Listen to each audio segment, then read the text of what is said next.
திமுக ஆட்சியிலிருந்து போற வரைக்கும் வெறுங்கால் மக்கள்கிட்ட கோரிக்கை வைக்கிறோம். நீங்க பாத்துங்க, நாங்க திரும்பி எலெக்ஷனுக்கு பணம்லாம் கொடுக்க போறது. நீ 1000 கோடி கூட வீழ்த்திறக்கு எல்லாம் பாடம் கொடுக்காம தான் மறுபடியும் எலெக்ஷன் நிற்போம். என்ன வேணுமோ பண்ணி இன்னி செருப்பு போடுறது கிடையாது. திமுக ஆட்சியிலிருந்து வெளியே போற வரைக்கும் வெறுங்கால் தான். இன்னி பாத்துக்கலாம் வாங்க 2 கோடி. சும்மா அந்த வடக்கு தெற்கு எத்தனை நாளுக்கு ஏதோ ஒரு இடத்துல நிற்பேன். 234 தொகுதி இருக்குல்ல, மக்கள் நம்பி நிற்போம். பார்த்துக்குவாங்க. ஆனால் நாளைக்கு கோவையில் என்னுடைய இல்லத்திற்கு முன்பு இது நடக்கும். நம்ம செய்தி தொடர்பாளர் உங்களுக்கு சொல்லிடுவாங்க. 10 மணிக்கு சரியான காலனி போடாமல் இருந்தாலும் சரி, அல்லது அவர் வேட்டி கட்டாமல் பேண்ட் போட்டு இருந்தாலும் சரி, பேண்ட் போடாம வேட்டி கட்டி நடந்தாலும் சரி, அது காலனி போடாமல் நடந்தா திமுக வீழ்த்திட முடியுமா? ஒருவேளை காலனி போடாமல் நடந்தா காலுக்கு நல்லது மேலுக்கு நல்லது யாராவது சொல்லியிருக்கலாம், தெரியாது அது.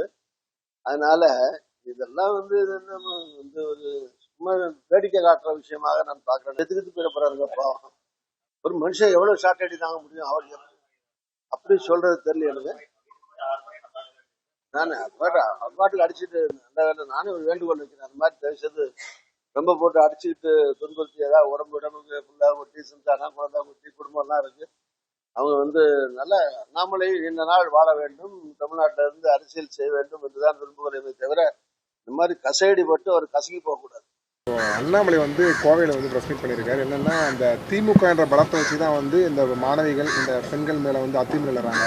இதுக்கு வந்து திமுக வந்து கண்டனம் தெரிவிக்கிறோம் அப்படின்ற மாதிரி ப்ரெஸ் மீட். திமுக தொடர்பு இருக்கு அப்படின்ற மாதிரி திமுக தொடர்பு. அது மட்டும் இல்லாமல் நாளை காலையில் அவருடைய வீட்டுக்கு முன்பாக சாட்டையால் அடிச்சுக்க போகிற இந்த சம்பவத்தை இது கண்டித்து அப்படின்ற மாதிரி சொல்லுங்க. மேலும் ஒருவேளை அவர்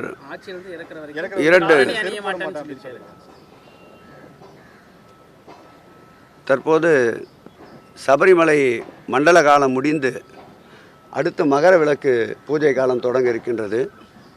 ஒரு சிலர் விரத காலங்களில் மாலை அணிந்து கொண்டு இருப்பவர்கள் காலிலே செருப்பு போடாமல் இருப்பார்கள்.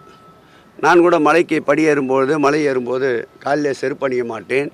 இதை ஒரு சாக்காக வைத்து கொண்டிருக்கின்றவர் என்னவோ தெரியவில்லை. அதேபோல் நாடாளுமன்ற தேர்தலில் அவர் பெற்ற தோல்விக்கு இதுவரையில் பரிகாரம் தேடவில்லை.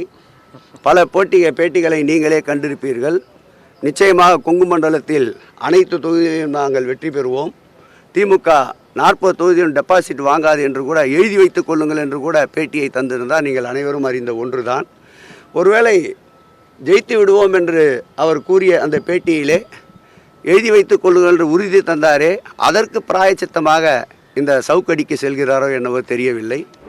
இந்த நூதன போராட்டம் அப்படிங்கிறது வந்து பொதுவாக இருக்கும். ஆனால் தமிழ்நாட்டில் அந்த நூதன போராட்டம் வந்து அறிவு சார்ந்து இருக்கும்.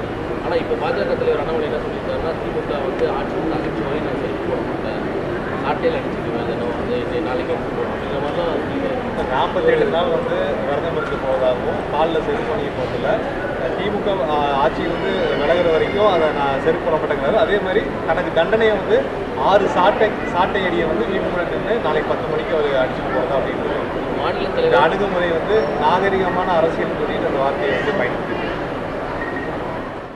லண்டன் போய்விட்டு வந்த பிறகு என்ன ஆனது என்று தெரியவில்லை.